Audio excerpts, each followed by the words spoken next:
బృందావన మిత్రులకు స్వాగతం. శ్రీరామనవమి సందర్భంగా సీతారాముల కళ్యాణాన్ని ఈ వీడియోలో చూపిస్తున్నాను. ఉగాది తర్వాత నుంచి మా హరిపురి కాలనీలో ప్రతి ఇంట్లో రామోత్సవాలు జరుపుకోవడం జరిగింది. ఇది మా ఇంట్లో జరుపుకున్న ఉత్సవం. రాజేశ్వరి గారి ఇంట్లో నిర్వహించినప్పుడు శ్రీరామ రామ రామేతి రమే రామే మనోరమే సహస్రనామ తత్తుల్యం రామనామ వరాననే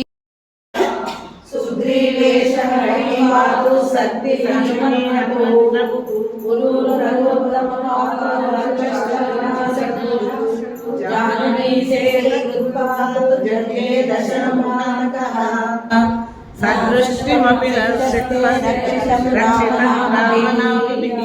రామేతి రామభద్రేతి రామచంద్రేతి వాస్మరన్ నరో లిప్యతే పాపై ముక్తిం చ విదధి జగజ్జైత్రేక మంత్రేణ రామాభిలక్షితం లింగం సిద్ధసురాసురవందితలింగం తర్పణమామి తథా శివలింగం తదపమావళిభూషితలింగం పదపరివేషితశోభితలింగం దర్శనయజ్ఞ వినాశకలింగం తర్పణమామి తథా శివలింగం.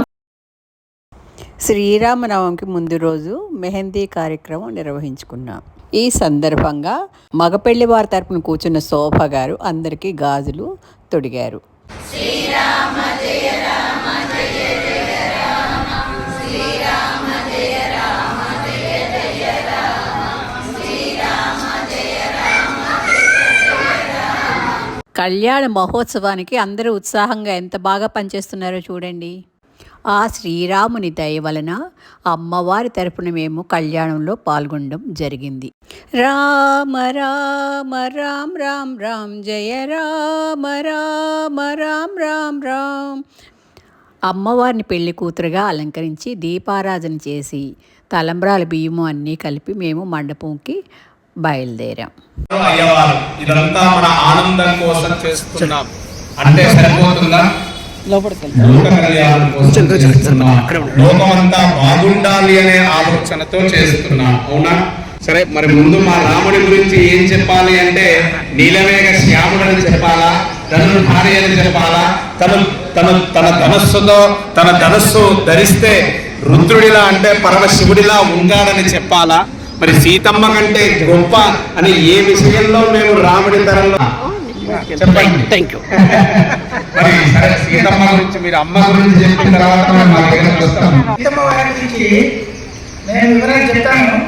ఆ తర్వాత మా అమ్మాయికి రాముల వారికి ఎందుకు ఇవ్వాలి మీరు చెప్పండి.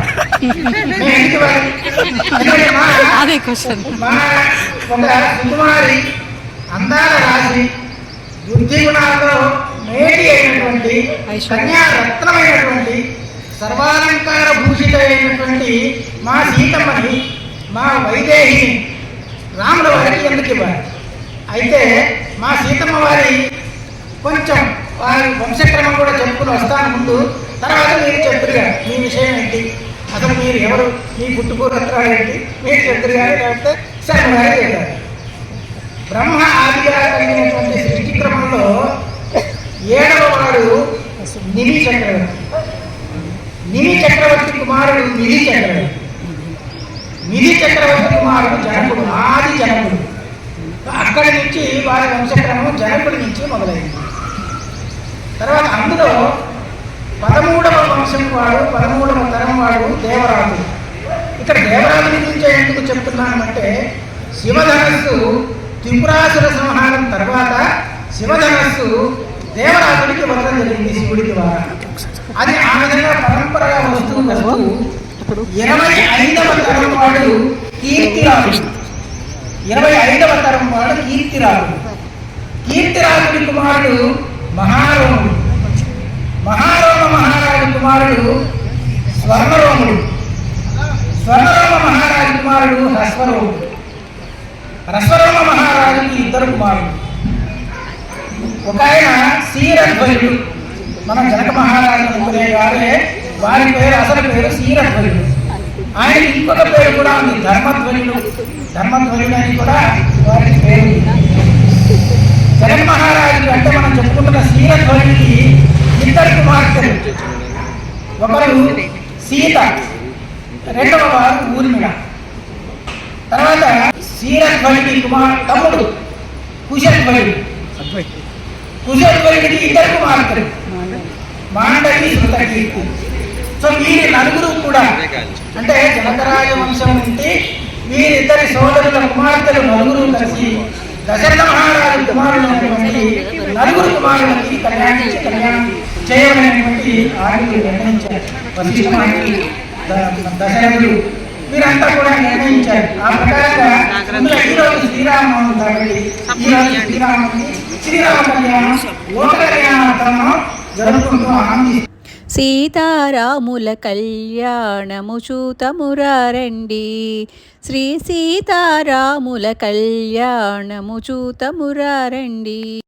ధూపమాగ్రాపయామి సాధ్యం నివర్త సంయుక్తం మహిళా యోజితం ప్రియం గ్రహాణ మంగళం దీపం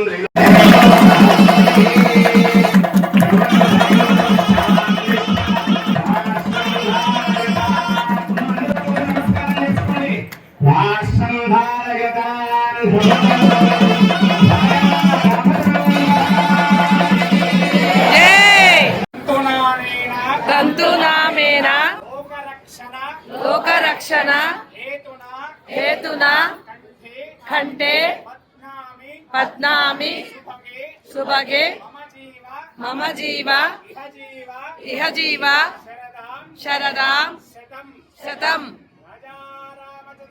భగవానికి జై జై జై.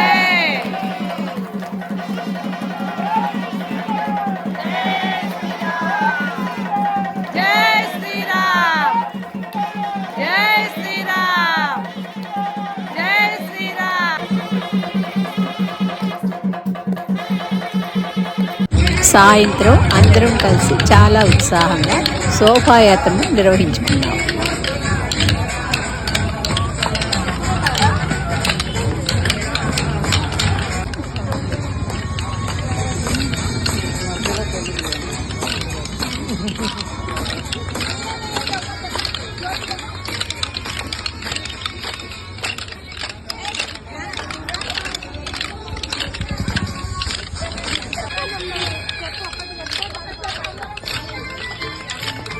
మరి నా వీడియో మీకు నచ్చిందా? నచ్చినట్లయితే లైక్ చేయండి, షేర్ చేయండి, సబ్స్క్రైబ్ చేయడం మర్చిపోకండి. మరో వీడియోతో మళ్ళీ కలుసుకుందాం. మీ రుక్మిణి.